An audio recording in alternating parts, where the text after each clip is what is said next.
एक बार नैमिषारण्य में तपस्या करते हुए शौनकादिक ऋषियों ने सूत जी से पूछा, जिसके करने से मनुष्य मनोवांछित फल प्राप्त कर सकता है, ऐसा व्रत या तप कौन सा है।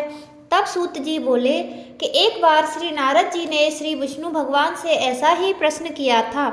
तब श्री भगवान विष्णु ने उनके सामने जिस व्रत का वर्णन किया था वही मैं आपसे कहता हूँ। प्राचीन काल में काशीपुरी में एक अति निर्धन और दरिद्र ब्राह्मण रहता था। वह भूख प्यास से व्याकुल हो भटकता रहता था। एक दिन उसकी दशा से व्यथित होकर भगवान विष्णु ने बूढ़े ब्राह्मण के रूप में प्रकट होकर उस ब्राह्मण को सत्यनारायण व्रत का विस्तार पूर्वक वर्णन सुनाया और अंतर ध्यान हो गए। ब्राह्मण अपने मन में श्री सत्यनारायण व्रत का संकल्प कर अपने घर लौट आया और उसे इसी चिंता में रात भर नींद नहीं आई। सवेरा होते ही वह सत्यनारायण भगवान के व्रत का संकल्प करके भिक्षा मांगने चल दिया। उस दिन उसे थोड़े ही परिश्रम में बहुत अधिक धन्य धान भिक्षा में प्राप्त हुआ। सायंकाल घर पहुंचकर उसने बड़ी श्रद्धा के साथ सत्यनारायण भगवान का विधिपूर्वक पूजन किया। भगवान सत्यदेव की कृपा से वह थोड़े ही दिनों में धनवान हो गया। वह जब तक जीवित रहा तब तक हर महीने सत्यनारायण भगवान का व्रत पूजन करता रहा तथा यह देह छोड़ने के बाद वह विष्णु लोक को प्राप्त हुआ। सूत जी पुनः बोले कि एक दिन कुछ ब्राह्मण अपने बंधु बांधवों के साथ बैठे ध्यान मग्न हो श्री सत्यनारायण की कथा सुन रहे थे। तभी भूख प्यास से व्याकुल एक लकड़हारा वहां जा पहुंचा। वह भी भूखा प्यासा कथा सुनने बैठ गया। कथा की समाप्ति पर उसने प्रसाद ग्रहण किया और फिर ब्राह्मणों से इस कथा के बारे में पूछा। ब्राह्मणों ने उससे कहा कि यह सत्यनारायण भगवान का मनोवांछित फल देने वाला व्रत है। पहले मैं बहुत दरिद्र था, इस व्रत के प्रभाव से मुझे यह सब वैभव प्राप्त हुआ है। यह सुनकर लकड़हारा बहुत प्रसन्न हुआ और मन ही मन श्री सत्यनारायण भगवान के व्रत पूजन का निश्चय करता हुआ लकड़ी बेचने के लिए बाजार की ओर चल दिया। उस दिन लकड़हारे को लकड़ियों का दुगना दाम मिला। उन्हीं पैसों से उसने केले, दूध, दही आदि पूजन की सभी सामग्री खरीदी और घर गया। घर पहुंचकर उसने अपने परिवार और पड़ोसियों को बुलाकर विधि पूर्वक भगवान श्री सत्यनारायण का पूजन किया। भगवान की कृपा से वह थोड़े ही दिनों में धनवान हो गया। सूत जी ने फिर कहा कि प्राचीन काल में उल्कामुख नाम का एक राजा था। वह और उसकी पत्नी बड़े ही धर्मनिष्ठ थे। एक समय राजा रानी भद्रशिला नदी के किनारे श्री सत्यनारायण भगवान की पूजा कर रहे थे कि एक बनिया वहां आ पहुंचा। उसने रत्नों से भरी अपनी नौका को वहीं किनारे लगा दिया और स्वयं भी पूजा की जगह बैठ गया। वहां का चमत्कार देख उसने राजा से इसके बारे में पूछा। राजा ने बताया कि हम विष्णु भगवान का व्रत कर रहे हैं। यह व्रत सभी मनोकामनाओं को पूरा करने वाला है। राजा के वचन सुन और प्रसाद पाकर बनिया अपने घर चला गया। घर पहुंचकर उसने अपनी पत्नी को इस व्रत के बारे में बताया और संकल्प लिया कि मैं भी संतान होने पर यह व्रत करूंगा। उसकी पत्नी का नाम लीलावती था। सत्यदेव की कृपा से वह कुछ ही दिनों में गर्भवती हो गई और 10 महीने बाद उसने एक चंद्रमा के मुख समान कन्या को जन्म दिया। इसलिए उस कन्या का नाम कलावती रखा गया। चंद्रमा की कलाओं के समान नित्य प्रतिदिन वह कन्या बढ़ने लगी। तत्पश्चात लीलावती ने अपने पति को सत्य व्रत का बात याद दिलाई। उसने कहा, मैं यह व्रत कन्या के विवाह के समय करूंगा। यह कहकर बनिया अपने कारोबार में लग गया। जब वह कन्या विवाह योग्य हुई तो उसके दूतों द्वारा खोज करवाकर कंचनपुर नगर के एक बनिए के सुंदर, सुशील और गुणवान पुत्र के साथ विवाह कर दिया। फिर भी बनिया ने भगवान सत्यनारायण का व्रत नहीं किया। इससे भगवान अप्रसन्न हो गए। कुछ दिनों बाद बनिया अपने दामाद को लेकर समुद्र के किनारे रत्नपुर नगर में व्यापार करने लगा। एक दिन रत्नपुर नगर के राजा चंद्रकेतु के खजाने से चोरों ने बहुत सारा धन चुरा लिया। राजा के सैनिक चोरों का पीछा कर रहे थे। चोरों ने जब देखा सिपाहियों से बचना कठिन है तो उन्होंने राजकोष से चुराया हुआ धन एक जगह छुपा दिया और स्वयं भाग गए।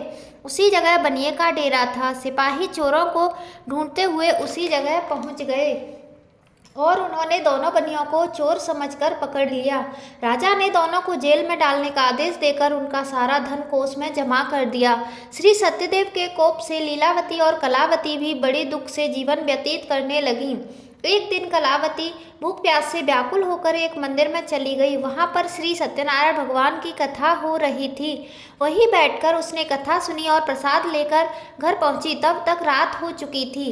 माता के देरी का कारण पूछने पर उसने सत्यदेव की कथा की बात बताई और माता को प्रसाद दिया। उसकी बात सुनकर लीलावती को अपने पति की पूरी बात याद आ गई और उसने श्री सत्यदेव के व्रत का निश्चय किया और उसने अपने बंधु बांधवों को बुलाकर श्रद्धापूर्वक कथा सुनी और विनम्र भाव से भगवान से प्रार्थना की कि मेरे पति ने संकल्प करके जो आपका व्रत नहीं किया है उसी से आप अप्रसन्न हुए थे, अब कृपा करके उनका अपराध क्षमा करें। लीलावती की प्रार्थना से श्री सत्यदेव प्रसन्न हो गए। उसी रात उन्होंने राजा चंद्रदेव को स्वप्न में दर्शन देकर कहा कि प्रातःकाल होते ही दोनों बनियों को जेल से छोड़ दो और उनका सारा धन उन्हें लौटा दो, वरना पुत्र पौत्र सहित तुम्हारा सब राज्य नष्ट हो जाएगा।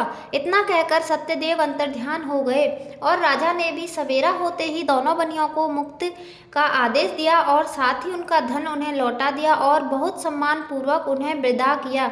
दोनों बनिए खुशी खुशी अपनी नौका लेकर चल पड़े। तभी श्री सत्यदेव भगवान सन्यासी के वेश में उनके समीप आए और बोले, तुम्हारी नौका में क्या है? बनिए ने हंसकर कहा, मेरी नौका में तो फूल पत्ते के सिवा कुछ भी नहीं है। दंडी स्वामी ने कहा, तुम्हारा वचन सत्य हो, और थोड़ी दूरी पर समुद्र के किनारे जाकर बैठ गए। बनिए ने देखा कि नौका कुछ उठी हुई है। उसे बड़ा कौतूहल हुआ। उसने खोलकर देखा तो नौका में हर तरफ फूल पत्ते भरे हुए थे। वह वहीं बेहोश हो गया। तब दामाद ने कहा, इस प्रकार दुखी होने से काम नहीं चलेगा, हमें दंडी स्वामी के पास जाना चाहिए, यह उन्हीं के वचन से हुआ है, उनसे चलकर प्रार्थना करेंगे तो फिर से वैसा ही हो जाएगा। दामाद की बात सुनकर बनिया स्वामी के पास पहुंचा और उनके चरणों में गिर पड़ा और बार बार उनसे क्षमा मांगने लगा। उनकी विनती प्रार्थना से प्रसन्न होकर उन्हें इच्छित वरदान दिया और स्वामी अंतर्ध्यान हो गए। बनिए ने नौका के पास जाकर देखा तो वह पहले की तरह धन रत्नों से भरी हुई थी।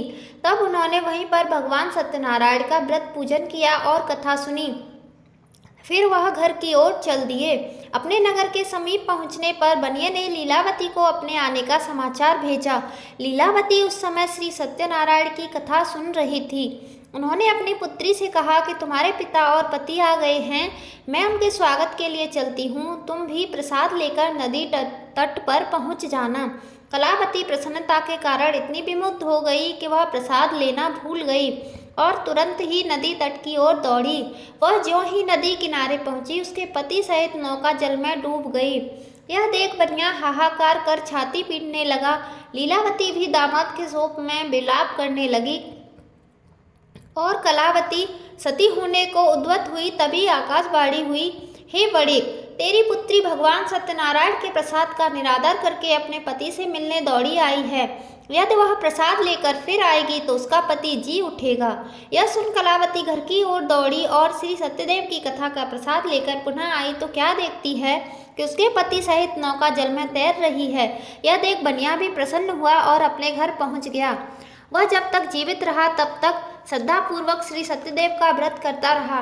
उसके बाद सूत जी महाराज बोले कि एक समय राजा तुंगध्वज शिकार खेलने के लिए वन में गया। वहां उसने देखा कि एक बरगद के वृक्ष के नीचे बहुत से गोप ग्वाल श्री सत्यनारायण भगवान की कथा सुन रहे हैं। राजा ने न तो सत्यनारायण भगवान को नमस्कार किया और न ही पूजन के पास गया। गोपगढ़ राजा को देखकर स्वयं प्रसाद लेकर उसके पास आए और प्रसाद राजा को दिया। राजा ने प्रसाद नहीं लिया और महल की ओर चला गया। राजद्वार पर पहुंचकर वह देखता है कि पुत्र पौत्र सहित उसका सब धन संपत्ति नष्ट हो गए हैं। उसे वन की घटना स्मरण हो आई और उसने विचार किया कि सत्यदेव के प्रसाद का निरादर करने के कारण मुझे यह दुख प्राप्त हुआ है।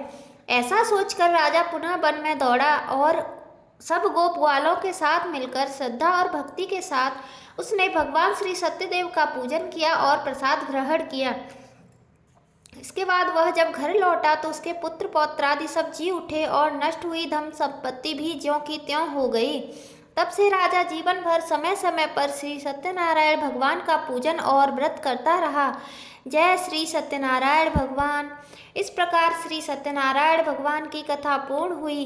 कथा सुनने वालों का भी भला और सुनाने वालों का भी भला हो।